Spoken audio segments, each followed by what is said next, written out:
यहाँ सरपंच बैठे हैं, पूर्व सरपंच भी बैठे हैं, आने वाले सरपंच भी बैठे हैं, पर मैं दावे के साथ कह सकता हूँ कि 41 में सबसे होशियार सरपंच कोई है तो राम सिंह जी। राम सिंह जी चोटिया है। एक बार जोरदार इनके लिए ताली बजाए। अपनी भागादौड़ी से, अपनी मेहनत से, जो भी कामों में कमी है, डॉक्यूमेंट की कमी है, उनकी पूर्ति कराने में, लोगों के सुख दुख में खड़े रहने में सबसे ज्यादा भागीदार कोई रहे हैं सरपंचों में, तो उनमें राम सिंह जी का नाम सबसे ऊपर आता है। आज भगवंतपुरा ग्राम पंचायत में तेजाजी चौक से रामस्वरूप नवाज जी के घर तक सीसी सड़क में नाली का निर्माण 7 लाख रुपए का काम हुआ है। भगवंतपुरा में राजकीय उच्च माध्यमिक विद्यालय खेल मैदान की 4 दुआरी मह गेट 4.5 लाख रुपए का काम हुआ है। ग्राम एड़ा में शमशान घाट की 4 दुआरी मह गेट निर्माण कार्य 5 लाख रुपए हुआ है। ग्राम एड़ा में तेजाजी मंदिर से पतवारी की ओर सीसी सड़क में नाली का निर्माण 5 लाख रुपए का काम हुआ है। ग्राम अहेड़ा में तेजाजी चौक से घीसा जाट के घर तक सीसी सड़क का निर्माण में नाली 5 लाख का काम हुआ है। ग्राम बेड़ा में सकराम प्रजापति के बाड़े से हेमराज जी के बाड़े तक नाला निर्माण का कार्य 5 लाख रुपए का हुआ है। ग्राम बेड़ा में जसराज जी के बाड़े से रामसर रोड पुलिया की ओर नाला निर्माण 3 लाख रुपए का काम हुआ है। ग्राम बेड़ा में शमशान घाट की 4 दुआरी मह गेट 2 गेट का निर्माण हुआ है, 8 लाख रुपए का काम हुआ है।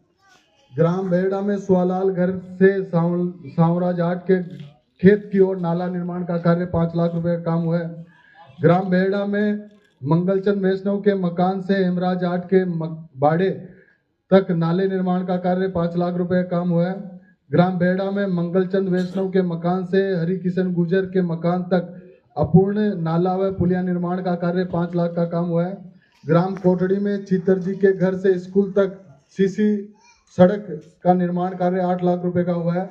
ग्राम कोटड़ी में शिवजी मंदिर के पास खुला तिबारे का 5 लाख रुपए का काम सहित 70,50,000 के कामों का आज लोकार्पण हम सब लोग कर रहे हैं। तो निश्चित तौर पर अभी प्रधान जी बता रहे थे कि भाई आपने विधायक तो बना दिया, लेकिन जयपुर दिल्ली में मेरा राज नहीं है। लेकिन जो भी हमारे बजट है, चाहे जिला परिषद का बजट हो, चाहे डीएमएफटी का बजट हो, चाहे अतिवृष्टि के कारण आने वाला बजट हो, चाहे सरकार से किसी भी मद में, चाहे विभागों से बजट लाने का काम हो, हम कामों में कोई कमी छोड़ने का काम नहीं करेंगे। ये बात अलग है कि किशनगढ़ के इतिहास में 25 साल बाद सत्ता के विपक्ष का विधायक आया है। 98 में नाथुराम जी थे, उस समय आपके यहाँ सावनलाल जी थे, बिनाई कॉन्स्टिट्यूंसी थी, तो सावनलाल जी को भी आपने पहली बार एमएलए 90 में बनाया जनता पार्टी से, फिर 93 में बनाया भारतीय जनता पार्टी में, तो बेरू सिंह जी के साथ वो मंत्री रहे, अकाल रात मंत्री। 98 में फिर एमएलए बनाया रामचंद्र जी डेयरी वालों के सामने, राज नहीं था लेकिन सावनलाल जी आपके बीच में रहे। 2003 में जब ब्रह्मदेव कुमावत जी के सामने 1600 वोटों से आपने जीत दिलाई, तब जाकर सावनलाल जी जल संसाधन, पेयजल और नहरी विकास मंत्री बने 4थी बार में। तो मैं तो आपसे निवेदन करने, आपने तो एक बार जिता दिया, एक बार मंत्री दिया नहीं, 93 में दूसरी बार लिया था। हाँ, दूसरी बार लिया, हमारे नॉलेज सारी है मंत्री। हाँ, 93 98 में लिया था। बेटा दिल्ली थी मंत्री है साहब। तो मैं पहली बार बनाऊं, लेकिन अब जयपुर दिल्ली में राज नहीं है।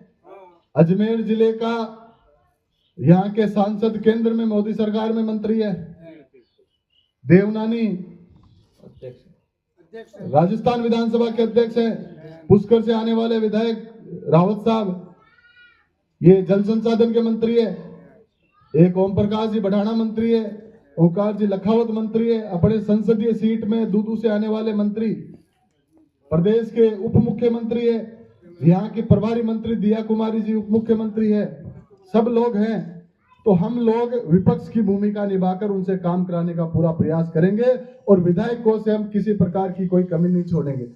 अभी काम तो आपने काफी किए हैं और आगे भी करेंगे। तो मैं मेरी तरफ से आज विधायक कोष से 10 लाख रुपए के विकास कार्यों की ओर यहाँ अनुशंसा करता हूँ। सरपंच साहब जहां भी कराना चाहे उन कार्यों की हम सब लोग मिलकर विकास के कार्यों में कोई कमी नहीं छोड़ेंगे। मैं आपसे निवेदन करूंगा कि भारतमाला प्रोजेक्ट के नाम पर के किसानों की जमीनों को लेने का काम ये लोग कर रहे हैं। हाँ बिल्कुल। विकी बोली विकी देवनारायण की। हम कल 11 बजे मुख्यमंत्री के नाम एसडीएम को ज्ञापन देंगे हराई में। आप सब लोगों को मैं आमंत्रित करता हूं। आप ये ना सोचें कि हमारी जमीन बच गई, दूसरे की चली गई। जब ऐसे काम होते हैं तो कल नंबर अपना भी आ सकता है। हम लोग कृषि प्रधान क्षेत्र से आते हैं, जहां पशुपालक और खेती से हमारा जीवन चलता है। हर गांव में